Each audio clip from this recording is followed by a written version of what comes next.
What's up, Cupcakes? It's your boy Paperback Dan. We're doing things a little different this week. I'm here with Lohit. We're calling this the greatest crossover since Avengers Endgame. We got our Wednesday Warrior crew representation and then the new comic book day haul, guys. I'm excited because me and Lohit don't really do this. So we're gonna have a good discussion. I'm excited about this week, to be honest. It's going to be a different format, and we're trying something new, but it's going to be fun for you guys. So for sure. Yeah. So I mean, you have a bunch of stuff. So if you want to go first, then take it away. Okay, so I'm going to start with DC as usual. So the first thing I read from DC was, of course, a Tom Taylor book that was Dark Knights of Steel, issue 2. And what's great about this? Yeah, that's the one. That's the one. Oh my God, that's got such great artwork from Yasmin Putri. And I love that book. I mean, I loved every second of that book because initially I thought it's going to be a Game of Thrones ripoff kind of a thing. I was not too down for it. But when I read the first issue and what Tom Taylor did with the characters, I was totally into it. And it's kind of a medieval fantasy with the DC world thrown in. And it basically deals with, so there are like these two opposing kingdoms. So one is led by, of course, Superman and his dad and his mom. And the other one is tended by Black Lightning and his family. So they're like constantly fighting against each other. And the whole pitch of it is that there is this prophecy and how prophecies can, change you completely, and how they can change the game completely. So the idea is that the prophecy says that, these people who are aliens, and everybody knows that they're not like regular humans and they're like Kryptonians or something, they're aliens. They, as long as they exist, they would bring about the end of the world. So that's the whole pitch of it, and how does everybody deal with it? Like if he told you that, okay, there is this guy and who's going to bring the end of the world, what would you do? What would people in power do? Would they try to, believe the prophecy and take them on? And or would they like, accept them and say that, oh, he is going to be the most powerful person on the planet, so, we have to side with him. So it deals with a lot of political chaos. It deals with a lot of this prophecy thing and, what prophecies can do. And all in all, the characters are also great. They fit their roles. Like, for example, what I really liked about this is like they make Harleen Quinzel a jester, and Harley Quinn is a jester. And that's what she does. So everybody fits their roles. And Bruce Wayne is a knight for the king. And Superman is this all-powerful prince. And, so he's the prince of the kingdom and all. And Constantine is like the guy who gives you the prophecy. So he's like a bardish kind of, mage who gives you these prophecies. So every character fits has his own way of doing things. They fit the plot. There are like assassins. I will not give you exactly the details of who's doing what, but overall the dynamics, they work. And again, this is an Elseworld tale. So Tom Taylor rules in those Elseworld kind of tales because of Injustice and stuff like that, Deceased, which he's done before. And he's proven like, okay, this is what I do best in the entire comic books industry, and nobody can, take me on. And he proves that time and again. And this is another one of those things. And it's good for new book readers and for older viewers alike, because if you have never read anything, but you know these characters, you can still jump on because you can start with issue 1. It's a new story. It just starts from scratch. And there are only 2 issues. And collected edition readers also, this is a good thing because it's only 12 issues long. So you can just buy like a trade or 2 trades probably maximum, or a hardcover or something, and then just, read the story. And those are the best stories because they're temporary. You don't need to follow like 40 issue run or something. You don't need the background. You just need to know that there is a Superman, what he does, there is a Batman and what he does, and then just go with the flow. So yeah, I hope that with the deal that he just signed, that we end up getting some more of these like Elseworld type stories from him. I am sure they have planned a lot of these things, and I think it gives them even more creative freedom and more creative reign, because DC is losing people like James Tynion the fourth, and I think Scott Snyder also. So to Substack and all these other companies. So they need the creative talent, to sit alongside with somebody like Joshua Williamson, who's now taken over Batman and stuff. So we need somebody who can probably, who understands the universe, first of all. And Tom Taylor does. He understands even like the obscure DC characters like Blue Devil and all. And yeah, so that this is really, and that's what I liked about it, that there are these small tidbits and Easter eggs thrown in. So there is this whole iconic scene wherein probably they just walk through the prison. And the idea is that in this land, magic is outlawed. So everybody who practices magic is put behind bars. So there's this whole scene where he just walks through a prison and there's this plethora of characters who are in the background. And if you're like a casual reader, you may not even notice them. But they're all like, there's Blue Devil, who plays a very significant role in the 80s in the DC universe. So he's there in one of the prisons, and I noticed him. I was like, what Blue Devil is doing there? So, and it's just in the background. So give credit to the artist also, Yasmin Putri, who drew this entire thing. The art is phenomenal. It's surreal and it's very sublime, and the colors kind of pop. And in the whole medieval world is also like, depicted quite beautifully. So yeah, so I'm sure that with this new deal, Tom Taylor is going to get probably a lot of his. He might get more characters to do. He's doing Nightwing there as a regular series now, but eventually he might pick up. He's doing Superman, Son of Superman. That's the one title he's doing, but he's also doing this Nightwing thing. So instead of the sons now, maybe he goes to the fathers. So Yep, Superman I and mean, Batman at some point of time. So that's that'd be interesting. that would be nice. I did not read Dark Knights of Steel 2 yet. I never got around to reading the first one, and I did not have enough time to knock both of them out before we started this. But I did read some other stuff. But not to get sidetracked. What do you have next? The next book I read is the new Batman, issue number 118. Joshua Williamson coming in on the Batman, and I think who is that? It was, I think, Jorge Jimenez who's doing the artwork on it. So it's a new Batman run. So, but then again, it's not like completely starting from scratch. They do address what has happened before in this whole Fear State issue by James Tynion 4. So he picks up from there. So it's basic. There are two halves to the book. So the first half is like Gotham is like celebrating what's happened after Fear State, because Batman defeats the Scarecrow and the Magistrate and all. So it just starts from there, like everybody is in a happy mood in Gotham, but it is Gotham, so something shady is always happening. So, and Batman is like on the prowl, and he doesn't like take a break or something. He's like right there. He knows, okay, there are criminals out there. I need to do this. And Oracle calls him and says that, okay, let's have some fun, and you should take it a little bit slow. But he's like no, things are happening, and this takes in a more and suddenly the whole thing shifts into the second half, which is basically Batman notices that people from the Batman Incorporated have been, so those are basically how do I tell you, it's international Batman, like people who are like from China. There's a Batman from China, there's a Batman from Thailand, etc., etc. Those a bunch of international Batman Inc. characters, they have been arrested for the murder of a certain someone, and he needs to go and protect them. So the second half is him going to this place where all of them have allegedly murdered a person, and him doing his detective work. And it's okay. I mean, I was not like too it was not a bombastic fantastic issue, I would say, but it, as for a number one issue, I mean, it's not exactly a number one, but it's number one for Joshua Williamson, right? So it's probably a continuing arc, and this is the first issue which sets up kind of things, and it gives you a hook in the end, which is good. So which was good enough for me to like go on and pick up the next issue of this run.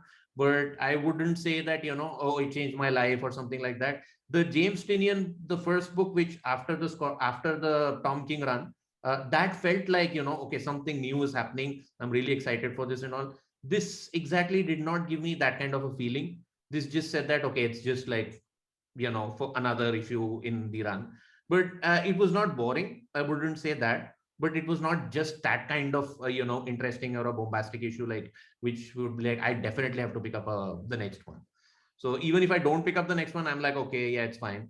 But it's Batman, so probably I'm gonna pick it up anyway. But yeah, so that's about Batman issue 118, at least what I felt.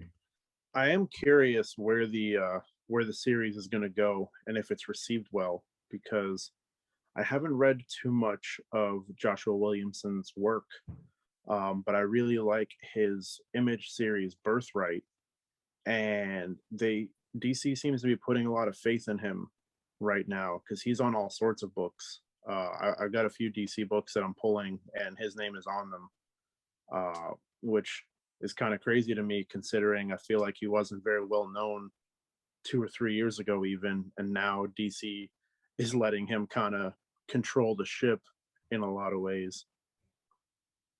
You're right about it. You're not, I mean, see, so 2, 3 years ago, I only saw Joshua Williamson's name on Birthright, but how I never picked it up. I think it's about angels or something. Like I always saw like people with swords and all. So I'm not very sure on Birthright, but what I did read from him was a horror book, which I really liked, which was Nailbiter. And Nailbiter is one of those fantastic books out there from Image. It's got like 3 deluxe editions, hardcovers and all. It's got trades.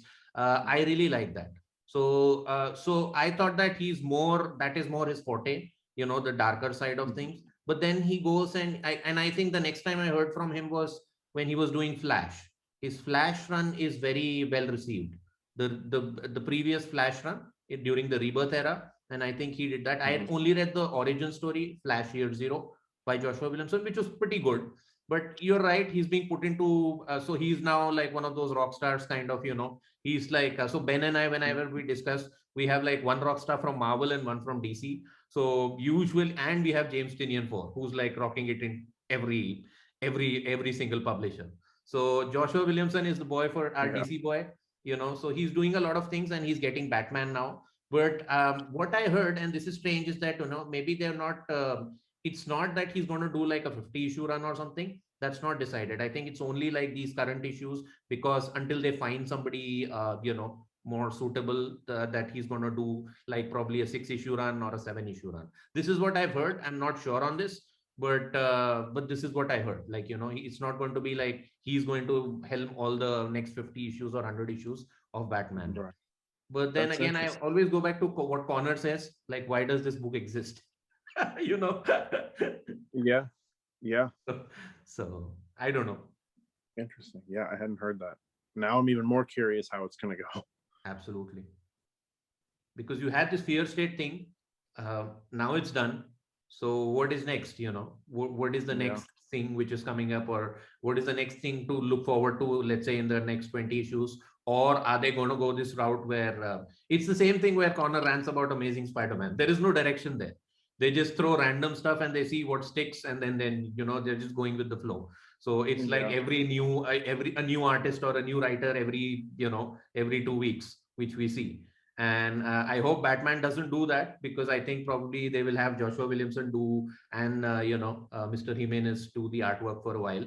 And then after, like, let's say for example, I don't know, maybe 6 to 7 weeks down the line, they probably introduce, okay, this is what we're doing with Batman and this is the direction he needs to go. And Batman is a very popular character for DC editorial. He's like the one book which he always sells, So that's basically Batman. So I'm sure they have a plan, or at least they're coming up with the plan. And this is like, the thing in between, So one run ends, something else begins, but this is like that filler kind of a thing. So, So let's see. So hopeful, positive, and let's see how it goes. You want to say anything else about Batman, or should I move on to the next book, Dan? I don't.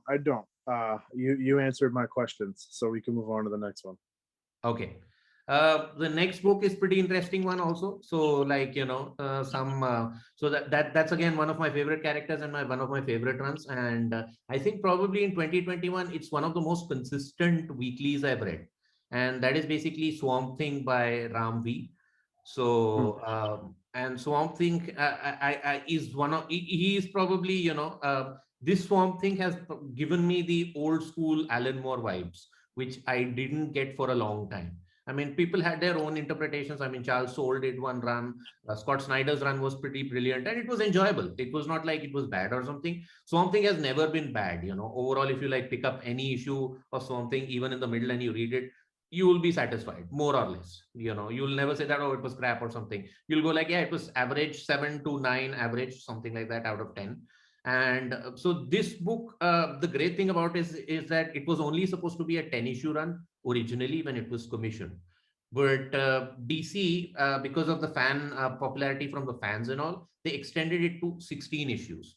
So, which is great because that doesn't usually happen. Like in the last 2-3 years, I've been reading singles again. I have not seen any run being extended than what it was originally intended to.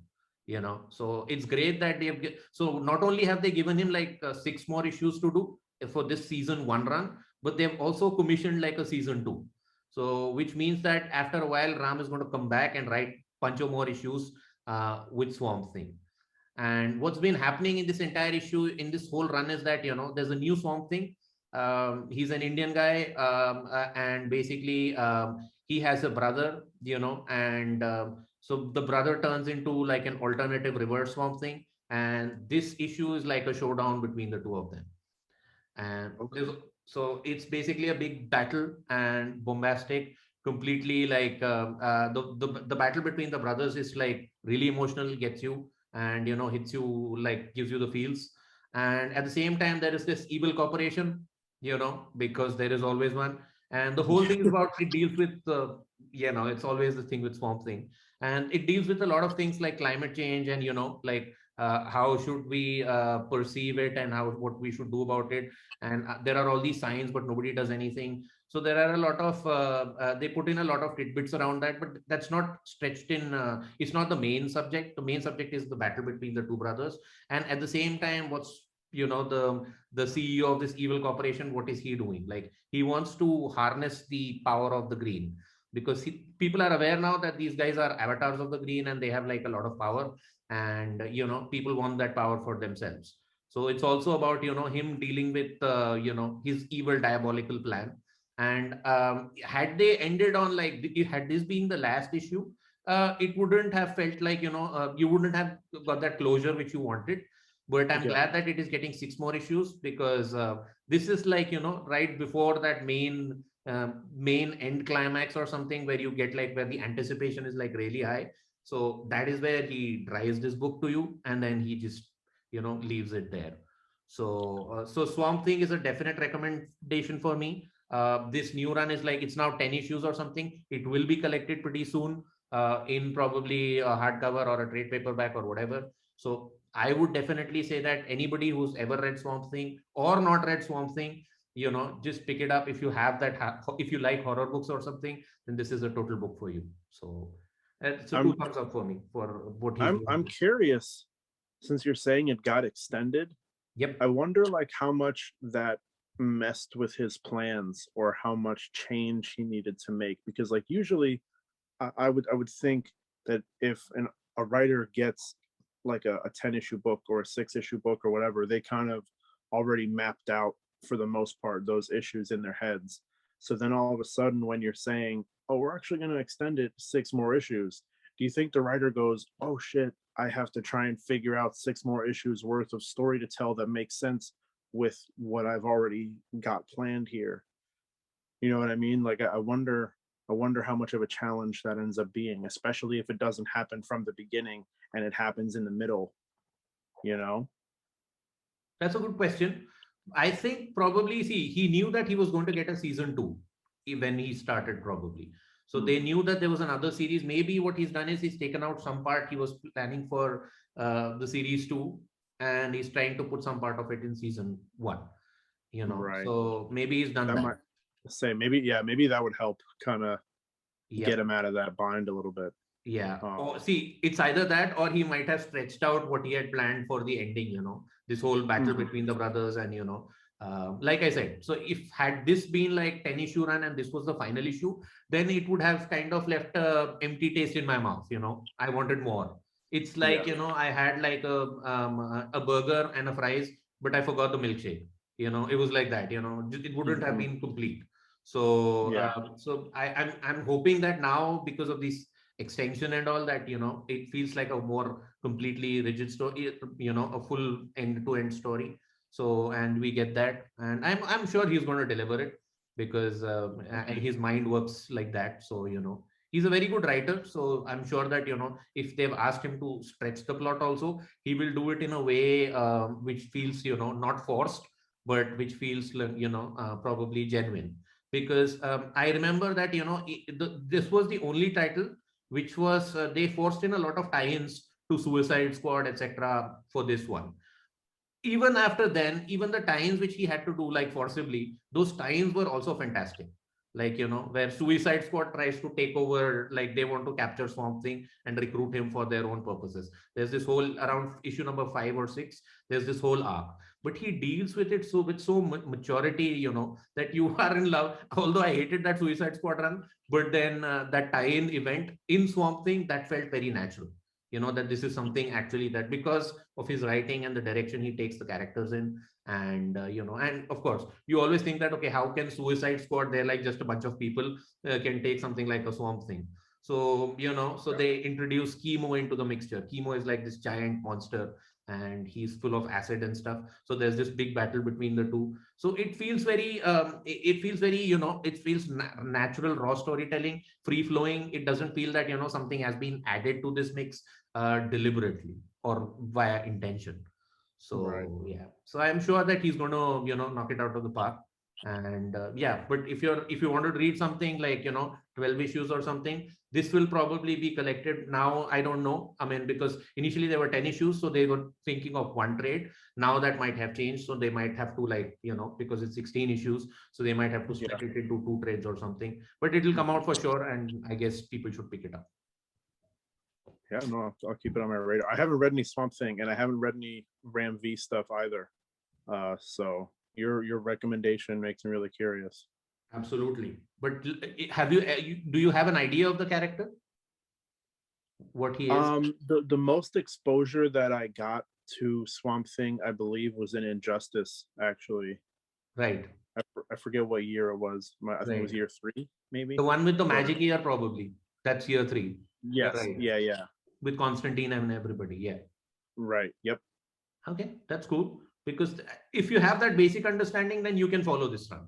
So, because as I said, he introduces a new Swamp Thing, so you don't need to have a background of the old Swamp Thing that much. Right. If you do, it will definitely, increase your enjoyment of the book.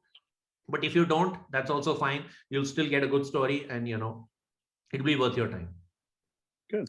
So yeah, so that's that. And the last DC book I read was Justice League Infinity Part 6. So this is basically a Justice League story, which basically is the animated show, which was there, Justice League Unlimited, way back in the early 20s or something. This is like a continuation of that. So all the characters are drawn in an animated fashion and all. But the story is, again, it deals with a lot of multiverses, and it's all about this Amazo robot, and and how that Amazo robot comes in. He's basically shattered reality, and there is like a mirrorverse, and behind this whole mirrorverse there are like alternate versions of the or kind of bizarro versions of the characters which we know. So the Justice League is going against the regular Amazo, and Amazo is like an android in the DC universe who basically he can absorb everybody's abilities, like every character's abilities, and he doesn't know, he's trying to figure out what his purpose is, and what is his purpose in this universe. So he goes to this mirror, and he finds that he needs to reconnect with the bizarro version, the mirror image version of himself. And he has this whole thought that if I connect with him, then because this is like a positive version of me, and there is another version of me. If both of them like connect together, then I know what is my true purpose. But it turns out that the mirror version of Amazo is like really Amazo 2.0. Is like really a bad, really evil person, and he's like killed the entire his entire multiverse, and he's taken over the anti-life equation, which is like the most powerful thing in DC. You can like manipulate reality with it and all. And he comes into this dimension, and the Justice League has to fight him. So it's like a kind of a showdown issue, and basically it's like Thanos versus the Avengers kind of a thing. So so he's like causing all sorts of, some Amazo is like bashing everybody all across, so it's a big showdown issue. And the battle, it's there's not much story to it, like the story doesn't progress, but the battle is fun. It's fun. So if you liked, like if you watch the old cartoon show or something, all the old animated show. This is not a must read for everybody, but if you followed that and you enjoyed, the direction in which they went and the stories which they set up. So what they did is like they took like 2 episodes and they put in like a full story and then they moved on to the next one. So this is Yeah, something like that. So only thing is that they've done like 6 issues of this arc, and if you like the whole animated drawing and all, then you can go for it. It's just a fun read for me because you don't want to read everything like serious, serious, serious, serious, serious. You of want to have course. something on a little bit of a lighter note. So just to fill in the gaps and all. So this was one of those books for me. So I wouldn't like recommend it to like if this is a must read. It's a good story, and if you are a fan of those animated shows, then just get it. Otherwise, you can skip it, and it's fine. It's just a book there. I didn't realize that it was a because I had seen solicits for it in previous like months and weeks. I didn't realize that it was like a continuation of sorts to that animated show. Because I really liked it. I watched it like a few years back, and actually one of the last few episodes that I remember watching had a Mazo in it. I'm pretty sure. So it's Okay. kind of funny that like that's the one that I remember, and now he's like the main driving force of this story essentially. I might have to check it out because there's one more issue, correct? It's a There 7 is. issue series. Absolutely. So yeah, when it comes out in a trade, I might have to pick it up, see where it Right. goes after the show. That's Right. cool. Right. So yeah, so that is basically it. So that's from my DC run. So so what is next? Hey, we can do my DC books real quick. I didn't get a whole lot. My this was a very exciting week for me as far as new comics go, but my wallet was not as excited, so I wasn't able to get everything that I wanted. But I got 2 DC books. One of them, Dark Knights of Steel issue 2, like you said, so we don't have to go back on that. But the other one that was very much a blind buy from me is World of Krypton, issue number 1. I had no idea what this book was or anything about it, but it's a 6 issue miniseries. And at first, I wasn't going to get it, but then I saw that Robert Venditti is writing it. And after his Exo War book, I have enough blind faith in him that I'll pick up anything that looks remotely interesting. And as much as I don't love Superman, I do find the Kryptonians kind of fascinating. So I was like, okay, like this is a good book to try to check out with a writer that I have faith in. And the book, to kind of like I guess place it in like a timeline, the book takes place right as Kara is born. Okay. So That's Supergirl, right? Supergirl. Yeah. Yeah, so it's right as Supergirl is born. And they have like a naming ceremony, which is kind of interesting. So they have some like family members from the House of L coming, and it's like a little party. And there's a I don't know who this character is. I'm not familiar with them, but she does like wildlife research or something. And the thought beasts or something, I forget what they're called. Yeah, the thought beasts. They like all died in like the second panel of the book, and she's trying to figure out what would be causing that. So I think that's going to link to something that has to do with Krypton, obviously, because everyone knows, Krypton eventually no longer exists, whether it blows up or it just Krypton is falling apart, and that's why they shipped Superman off in the first place. So I think this is going to be leading to that. I think they're going to tie in this mass death of an entire species to Krypton eventually, being destroyed. But it was a solid first issue. Not a whole hell of a lot happened, but I like the world building, and I'm not super familiar with all of the characters that were involved, so it's nice to see them get some sort of like shine. Like I didn't even, it didn't occur to me that like why wouldn't Jor-El have like cousins and stuff like that. Why wouldn't there be people that have issues with the way Kryptons run and say like, oh, free Krypton and blah blah blah. I don't want to get into it too much, but like the party kind of gets taken over a little bit. And I don't really want to call it like a full blown like insurrection, but there's issues to be had. And even General Zod shows up, but I don't know if it's the Zod that we're used to or if there was a former one, because this guy doesn't seem like too much of an asshole. But it's very interesting. I want to see where it goes. I'm looking forward to issue 2. I'd recommend it if you are equally fascinated with the Kryptonians, same way that I am. Time to bring up the Superman and George Perez. Shout out to George Perez. No, I'm really fascinated with the whole Kryptonian thing. I even binge watched the Krypton show. You know, there was a show they did for Krypton, which was basically I think this book. The premise of this book sounded a little bit similar to that show. They focus. This is again before Krypton got destroyed and all, and they you know what goes on in Krypton and like what are the families. So there's like House of L, basically the Jor-El family and the Zor-El family. Jor and Zor, I think they're brothers, and they're the fathers of Superman and Supergirl, and their wives are basically Laura and Allura. So they are like, you know, so that's the L family. But then there's also the family of Zord.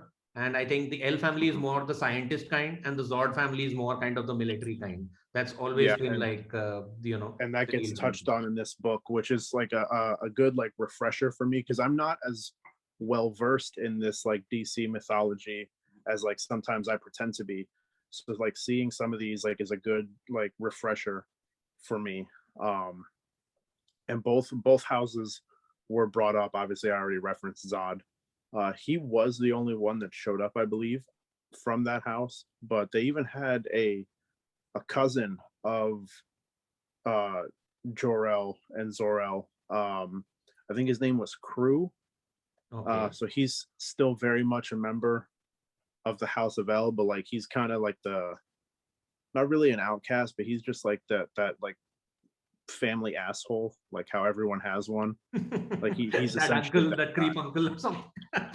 Cousin Ed. Exactly. Okay. Do they get like, so I'm not familiar with this character which you mentioned, the new one, but I do they get like Zord's wife or something? So Zord's wife is Feora, and she's pretty popular, like, you know, she's she didn't make an appearance in this book. Okay. I don't know if she will. I'm sure she will if she's as popular as you say. Right. You know, I'm sure she will. Okay. But it sounds good, and it's done by Robert Venditti. So my familiarity to Robert Venditti was with his Hawkman run and with his Green Lantern run. Because after Jeff Johns post this whole Blackest Night thing, which was fantastic, he left it, and everybody was like, okay, now what are they going to do with the Green Lantern? And Venditti took up Green Lantern, and it was like a arduous task to do. You know, it was a difficult thing to follow after Jeff Johns had done. Yeah.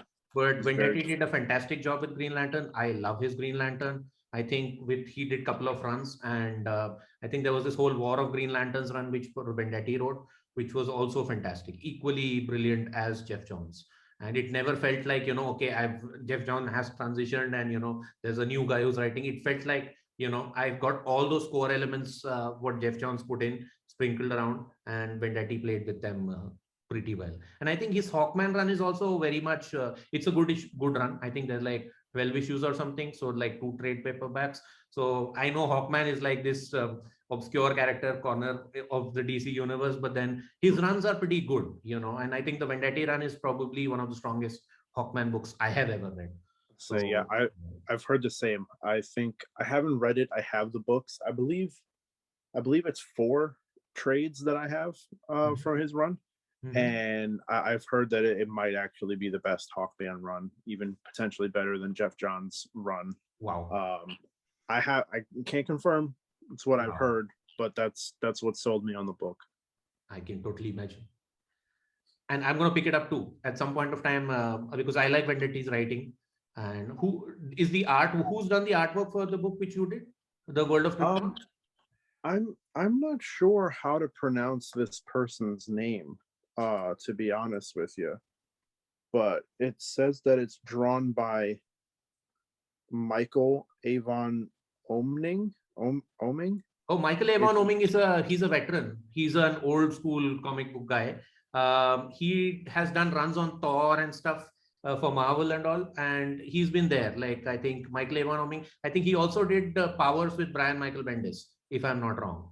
Oh, So okay. it If is. Ben was here, he'd be able to confirm that. But Yep, of course, unfortunately. But Michael Avon Oeming, oh, he did his art. Okay, I like his artwork sometimes. I like his writing. Yeah, he's a good artist. I don't know how the internal artwork is, but I'm sure it's not my favorite. But I mean, it's definitely serviceable. There's a few parts where like people's faces look a little like square shaped, but not like in the like John Romita kind of way or Junior right, kind of way. right. But like it's not bad It's not overall. bad. It's very serviceable. Right, I didn't love it, but I don't really have too many complaints. right. Okay, that's cool then. I mean, that so is that the only DC book you got, or did you get something else? So that and Dark Knights of Steel were the only two that I got this week. Uh-huh. There, I think there was another DC book that I wanted to get, but I just had them put it in my box for me because I was balling on a budget this week. So I tried to pick and choose like the books that I got this week, and next week if I end up picking up what I left over, then I'll kind of quickly go over those. Okay, that's cool. All right, so then shall we move on to Marvel then? Yeah, I don't have any Marvel books this week, so this is all you. Okay, I also have like just two Marvel books because nothing in Marvel appealed to me that much. But I had to go for Daredevil, the Devil's Reign issue number one. And I read that. So that's the first book I picked up. So I've been reading the Zdarsky run. So I think a couple of Marvel characters I like, I have been following who have like good runs. One is Thor, one is Venom, and the third one is Daredevil. So Zdarsky, Donny Cates, and again Donny Cates, and now it's Ali Wing and Ramvi. Donny Cates has done this Hulk run, which I read the first issue. I was not very happy about, and you guys also did the same thing in your video. So but then yeah. So but I'm still picking up. I'm still going ahead with those four characters, and let's see how it goes. So but Daredevil is something I've been following. The run has not been super awesome to me. It started off really strong. So we thought that we are going to get another strong Daredevil run. It kind of went down somewhere in the middle and it kind of lost me. But then I picked it up again. He goes to prison and all. So the world we are living in now is basically where Daredevil he went to prison. He's now out of prison, and Kingpin is again the mayor of New York, and that's the world we are in. And Kingpin basically has again outlawed superheroes within New York. So if you're a superhero and you work in New York, then you'll be, you can be put under prison and all, you'll be arrested and stuff like that.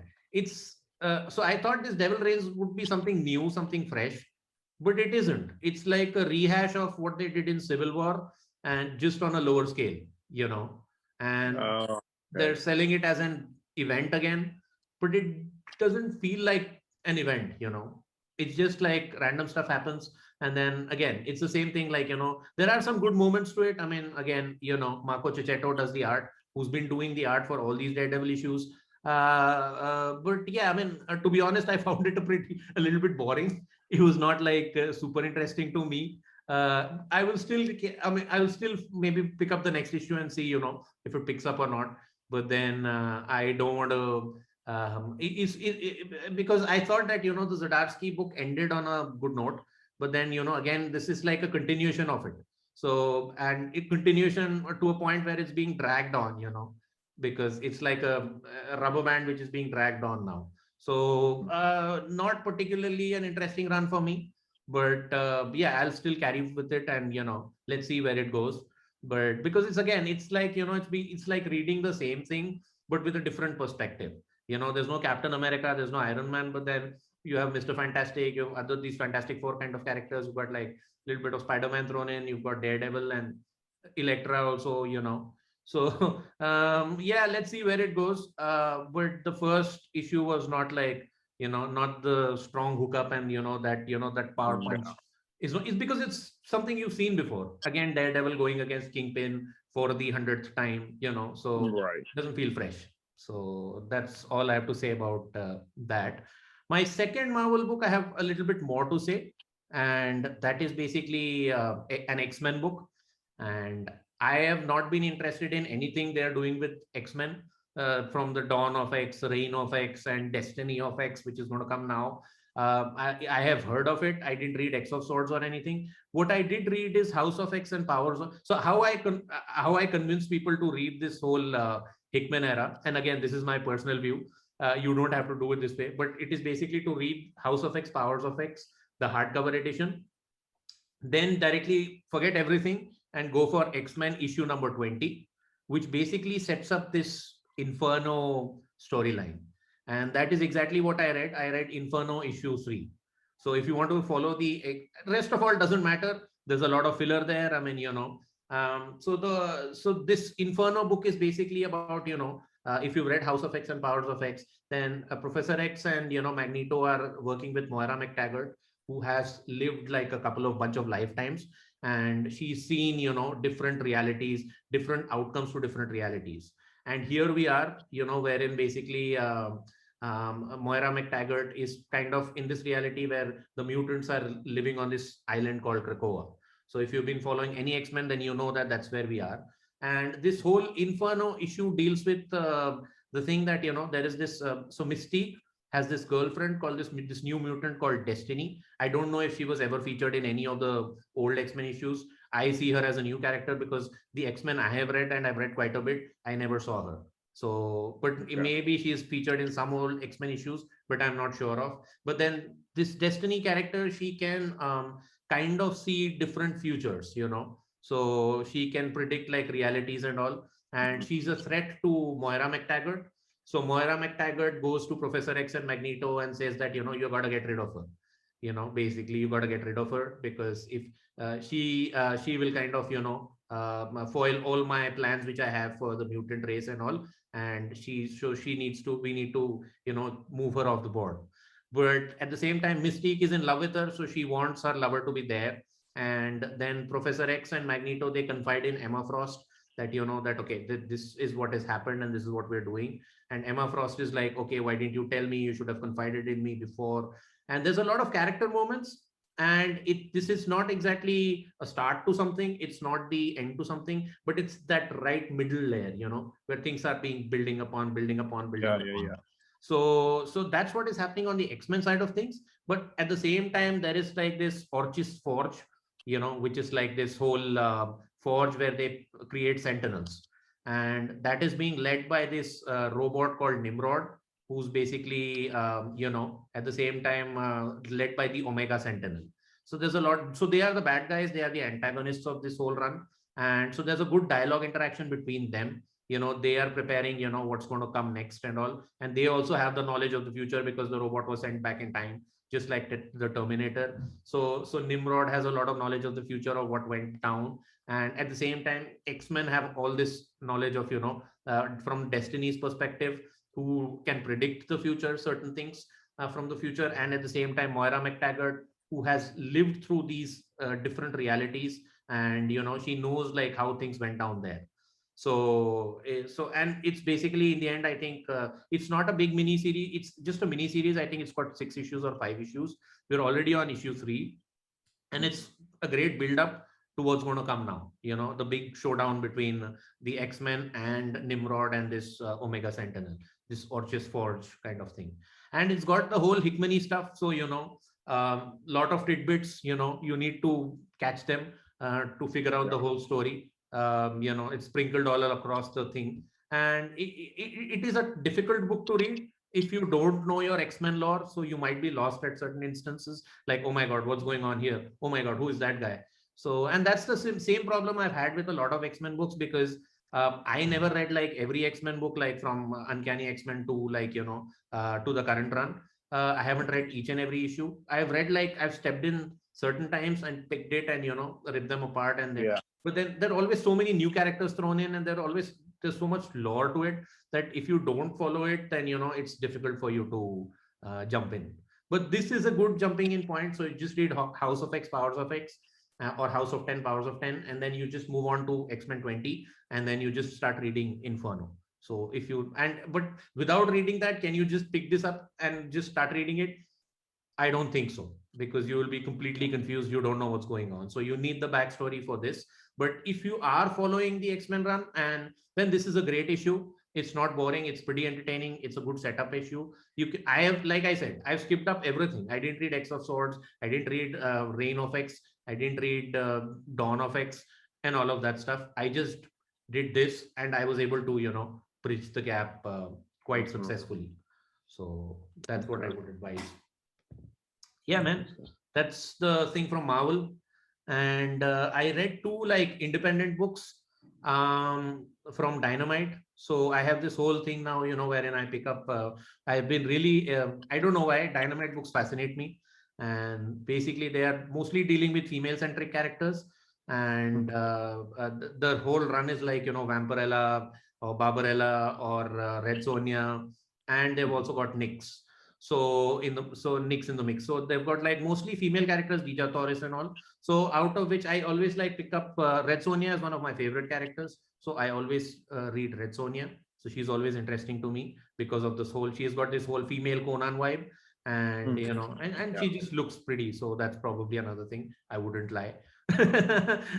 So it's a visual medium, so it's good. She's good to look at. Absolutely. So I read a Red Sonia book and I read a Nyx book. So let's start off with the Nyx book basically. So Nyx is basically, again, this is a new character for me. It's like reading a Valiant book for me. Like I have no idea, I know who Exo Manowar is, but if I pick up the Robert Venditti run, like you mentioned earlier in the video, I can just, just go through. I don't need to know like the 10 years backstory of Exo. I can just go, I can just read and find out who Eric was, where he comes from, etc., etc. So I just picked up this book called Nyx. It's NYX, and she is basically a side character from the Vampirella universe, and she's like a demon. She's like the daughter of a demon, and she's basically like the female Human Torch, but she's a demon.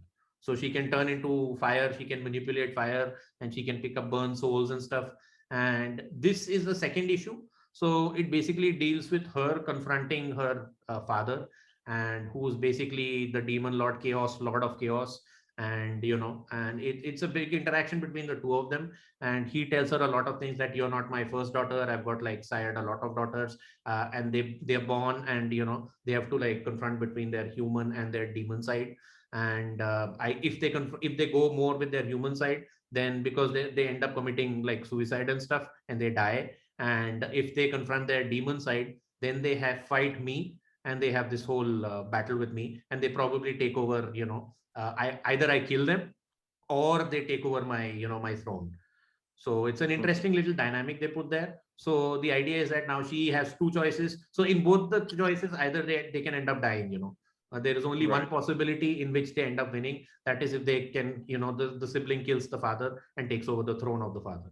So there's this whole fight between the father and the daughter, and how it goes, and what happens in it. It's it's on the second issue now, and it's pretty strong. So the artwork is very good. I think it's written by Christos Gage. So it's one of those, again, one of those palette cleanser books for me. I'm not too invested in it, but it's just a soft read for me. So that was Nyx. And of course, the second one I read was Red Sonia. So the Red Sonia book is basically I think that's by Mirka Andolfo. So Mirka Andolfo is writing this whole new, it's I think 5 issues in now.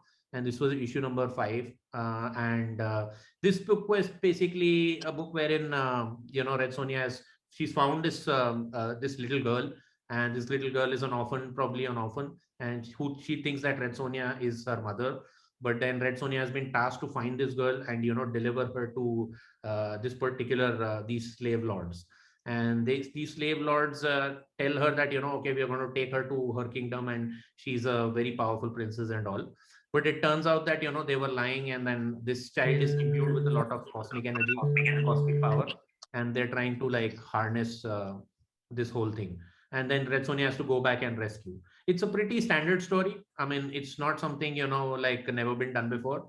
But again, like I said, it's my lighter read section, it's something I really don't need to give a lot of energy to, but it's fun to watch. The action is pretty good. There's a lot of energy to it. The artwork is drawn pretty well. So it's a fun read at the end of the day. And so those are my overall books of the week. What I read. Anything else, Dan, you want to mention? So yeah, I have three other books Okay. from non big two stuff. Well, technically four. I bought one digital, which is Frontiersman #3. Me and Connor have very strong feelings about that book and what it is. I didn't read it yet. I actually But you like know it's literally going to be just bought bad. it. You know. I don't know if it's going to be bad. That's the thing. But I did kind of like gloss over it a little bit. And I don't know what to make of it. I'm excited to read it in the sense that like if it's shit, then I can't wait to be mad about it. But like if it ends up like turning me around to being good, then who knows? Um, but honestly, I think the book's got like maybe two or three more issues left before I drop it if it doesn't hook me. With that said, the other Image book that I got this week is Phenom X or Phenom X. I'm not sure the way you're supposed to pronounce that, but yeah, uh, say Okay. it looks Is pretty that the cool. John Leguizamo book? It is. Okay. That's what I was just about to say. Yeah. And I like it so far. It's pretty interesting. I read issue 1 last month, and I touched on that a little bit in one of our videos. Issue 2 was equally as good. It's nothing mind blowing. You could potentially call it a palate cleanser as well. Right. But like it's fun. It's interesting that the concept, this guy is, or he lives in, he is from a neighborhood in New York. I forget which one off the top of my head, somewhere in Queens. Mhm. Um, and this area, they there was a lot of like radioactive like waste or something that was being dumped in these like poor towns. This guy's Hispanic. So like these Hispanic neighborhoods get like this waste dumped somewhere, and it like has this effect on these people. It like changes their like genetics, so now they're susceptible to gaining superpowers if they take this certain kind of pill that these people have created. It's weird, yeah. um but it's interesting. So they're like experimenting on this guy who's a former convict for a crime that he didn't commit. um and they're trying to get him to essentially like work for the government using these superpowers that they've given him. And it's interesting because like he has a son who he rarely gets to see, and that's like his biggest priority. Anytime they ask him to do anything, go on a mission or whatever, he's always like, okay, well, if I'm going to do this, I need something from you. And every time it's he wants to go see his kid. So I love that like dad aspect that he has. And a lot of the character interactions I really enjoy. I believe it's a miniseries. Want to say it was 5 issues. I don't remember off the top of my head, but so far it's cool. I enjoy it. Um, I wouldn't say it's a must read, but I think when the trade comes out, if you have any interest, could be worth your time.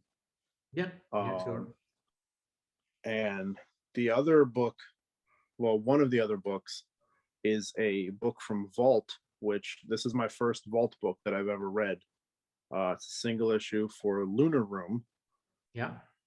So That that sounds looks, cool. let's say, it looks pretty cool. Um, the whole, they actually were nice enough to put the like the little description of the book on the back. You never see that on comics. It's like it's tradition for like regular books, but comics they always have like the other half of the cover or like an ad for some other book or Absolutely. Absolutely. I just want to whatever. sell stuff to you, Dan. But but yeah, this book is actually pretty interesting. I almost knew nothing about it. The cover is what kind of sold me, and like doing these videos has made me really enjoy the idea of like experimenting with new titles. Mhm. Because like I before we started doing these videos, I had never pulled a DC book before. And now I've got like 6 or 7 in my pull list, which is more than Marvel. And if you told me like 10 years ago that that's how it would be, I wouldn't have believed you. Um, And yeah, but doing these videos has made me try like other random companies as well. Like we did the Chicken Devil, which I probably would not have read otherwise. That was Aftershock, right? Yeah, yeah. But Lunar Room is like a modern fantasy type book. It starts off, the book briefly touches on like this like super secret but powerful like organization, just to kind of put you it to make you aware, I should say, of the fact that this group exists. It's called like the Knowing or something. Like when you get inducted into it, you are one of the Knowing. Okay. So it's this weird like secretive like organization, and then it quickly shifts to this woman whose name is Cynthia Breaker, and apparently she used to be like this badass. Like everyone feared her. She used to work like for these powerful people, and now she's kind of fallen away from that. And she used to be a werewolf, and for some reason she no longer is. Okay. That's a yeah. tonal shift of a tectonic proportion.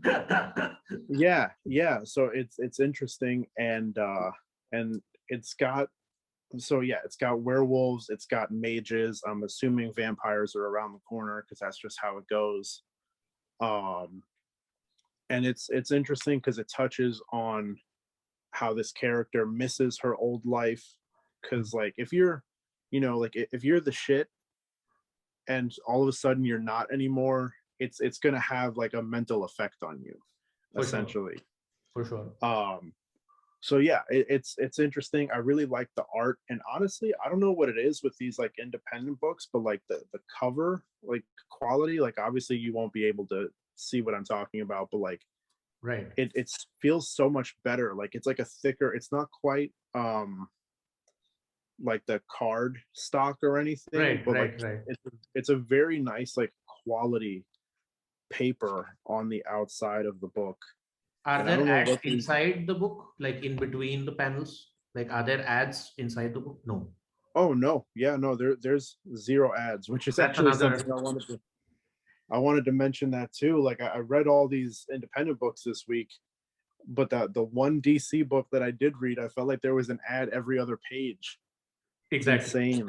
Exactly. But yeah, Lunar Room is good. Another, palette cleanser, if you will. I enjoy those. I would check it out. I don't think Vault, like I don't know too much about them, but I don't think they go on like 30 or 40 issue runs. I can give you one Vault book. Just give me a moment. I'll show you. Sure. So this is probably the best Vault book I have ever read, and it's probably the only one I've ever read. It's a trade paperback, and this is something. It's called These Savage Shores, and that's Vault again, as you can see. So that's by Ram V, and this is a pretty good book. I recently read it. I also recommend. I think a Cupcake Tanner recommended it to me, and it turned out to be a little bit. It's a good book. So it deals with a lot of British mythology when the Great Britain was trying to conquer India around the 1700s, and it's about like a vampire who's sent. He basically in Britain they discover that he's a vampire, but then he is a big lord, so they can't just outright execute him. So they send him they do the next best thing, which is exile him, and they send him to India, which was a British colony at that time. So he comes as a vampire, he lands on India, and that's why the title is These Savage Shores. So it's a complete strange land to him, and what happens to him, and how things go from there. It's a pretty good book. It's a total recommendation from me. It's not a very expensive trade, but if you really want to read something from Vault, then this is totally it. And like you said, the quality is much better. If you want to pick up this, like, there are no ads or something. And the artwork and the paper quality is also like, it's sublime. So, if you want to try something from Vault, then I want to try more stuff from Vault, more single issues. But the problem is where I live in my LCS, we only get DC, Marvel, Image, and Dark Horse. And that's it. Right. They don't even know probably Vault exists. or for that matter, Aftershock. So I think our first Aftershock was Chicken Devil, and which we like. So a lot of these independent, I think the reason I feel that these independent guys do a much better job is because they're not there and they're trying to get there. So they work a little Yeah. bit more harder. They put in more effort and more energy into their books and the stories. So I think we should definitely check out. All of us should check out. More Vault, more Aftershock, and more of these independent, even Fantagraphics and Humanoids. What basically Cupcake Taylor, who's also usually here sometimes, it recommends. Those independent books they have more compelling storylines. They have better art and they have better quality of book overall. And Marvel and DC, the big two, have become too commercial, so ad ridden completely, and slave to the movies and the TV shows and all. So you feel that whole corporate tinge in it. But I don't think I don't think when Ramvi was writing this, like he knew that, oh, I have to write for a movie or a TV show or something. He's just writing a good story, and that's what Right. is important at the Yeah. end of the day. I'm glad that you reminded me about that book, because I remember maybe about a year or so ago, a lot of people were hyping it up in like the Facebook groups and stuff like that. And then like that hype kind of like died down a little bit. So it had totally slipped my mind that I wanted to check it out. So I'm glad that you brought it back up. I'm going to have to Absolutely. try to get it soon before I forget about it again. Absolutely. But yeah, so Lunar Room gets a thumbs up from me. Phenom X or Phenom X also. The last book that I read, overall pretty good week, honestly. Everything that I read was fairly decent quality. This is issue 2 of Knighted from AWA. And that's another publisher I'm not reading too much of, but I should. Right. Well, I had never heard of them until probably 6 months ago. But this is by Greg Hurwitz, and the art is by Mark Teixeira. Mm-hmm. And honestly, I really like the series. I read issue 1 last month. I talked about it a little bit. The whole point, or the whole premise rather, is this guy who's essentially like a total loser. His girlfriend doesn't want to marry him. He's just down on his luck. He accidentally kills this universe's Batman, like that equivalent.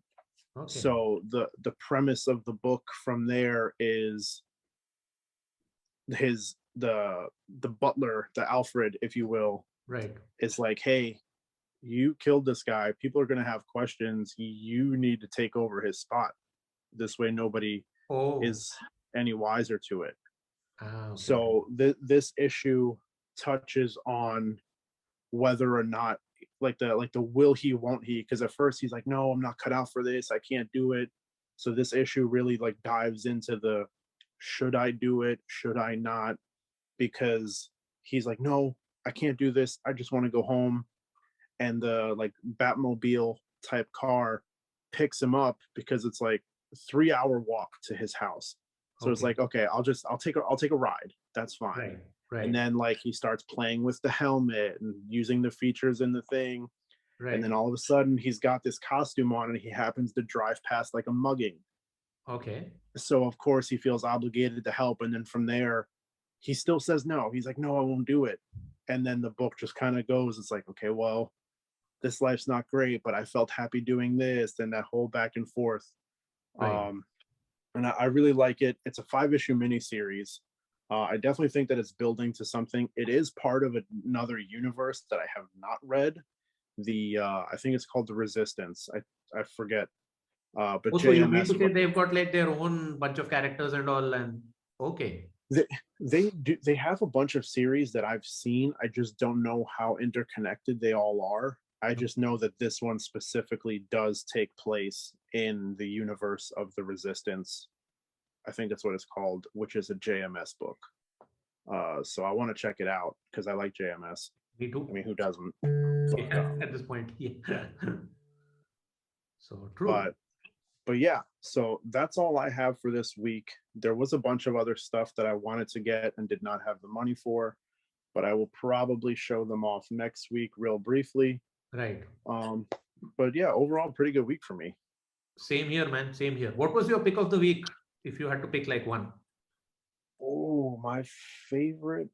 I like Knighted. I don't know why. From everything you read, like I'm more curious about Knighted, and I don't know if you feel the same thing or not. But honestly, I think, yeah, if I had to pick a favorite, I might go with Knighted. That one has me like the most excited to just kind of like see where the hell it goes, because it's been like somewhat unpredictable. Like, as much as everything I said about it was a bit of a trope, like the will he won't he thing, right. it still feels like fairly unpredictable. The environment feels a little fresh because it takes place in a New York setting, but it's not one that I recognize because it's been through this like catastrophic event. Right. So it's pretty cool. Right. That sounds good, man. I'm excited to either I'll pick it up in a trade if I can, or I'll probably buy the singles because I read everything digital. So now I have more accessibility. So Yeah. the difficulty with reading digital is that it's not difficulty. It's the problem with reading digital is that everything is available at the click of a button, and sometimes you end up clicking a lot more without realizing.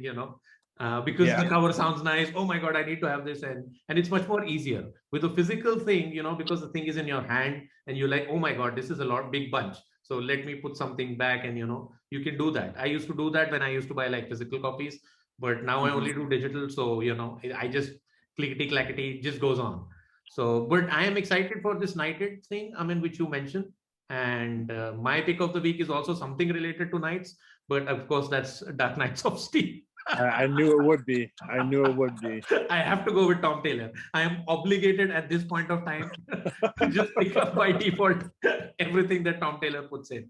So yeah, but yeah, but I really enjoyed that book, and compared to everything I read, overall, I think that was the strongest title with the strongest art. So I think that would be my pick of the week. Did you hate anything you read? Like, honestly, no. A lot of it's still like there was. So World of Krypton and Lunar Room were both issue ones. So like they weren't my favorite issue ones, but like they were good. They're setting things up. So I'm excited to see about that. And then Knighted and Phenom X are both issue twos. right. So like it's still very early days in all of these series. Even Frontiersman, which I didn't read, was issue 3. So like a lot of it's still very early on. A lot of it has potential to become something special. I feel that the issue 2s dominated the issue 1s this week. Like Dark Knights of Steel was issue 2. You said Knighted was issue 2, and issue Daredevil reign of the devil of this thing. That's a little bit. That probably is my probably it's not the weakest pick, but then it's like it's something which how do I say. I was pumped up for it. It's like you're excited for or something. If you go watch a movie or something, they tell you that, okay, this is going to be like the best Spider-Man movie ever. And then you go and then it's not that good. I had that feeling with this whole reign of the devil's reign kind of thing, because I was too pumped for it that, okay, it's going to be Daredevil and it's going to be something awesome. But they just gave us like a rehash of the same thing. So yeah, if I had to, like between everything I read, probably I would award it to it. But that's again, but it's not that it's a bad book or something, but it's just that I had too many high hopes for it because I like Daredevil as a character, and then it was a kind of a letdown. So yeah, so I wouldn't call it the pick of the. It's not the weakest book for me for this week, but then it's like on one of those average terms where I expected a lot, and so that would be it for me. So yeah, so that's I think it for me for this week. Dan, do you want to say anything before we wrap up? No, that's all I got. So, I mean, at this point, like this video, subscribe to the channel, follow us on all of our social media platforms, join our Facebook group, Cupcakes Comic Reviews. That's the best way to reach out to us if you have any interest in that. We are always willing to talk comics because that's what brought us all together in the first place. And if there's anything that you guys liked that we didn't pick up, let us know. I'm always down for more recommendations because I have a money spending problem. And don't we all? we're all just a bunch of addicts and enablers around here. I have digital money spending problem, which is even worse. cryptocurrency. Yeah. I'm just kidding. Yep. No, I get it. But yeah, that's it for me. So all right, guys, thank you. And I think the holidays are coming up, so I expect people will read a lot more. We'll do a lot of reading during the holidays, and hopefully next week we're back again with more titles. Thank you. yeah. Catch you later. Bye bye.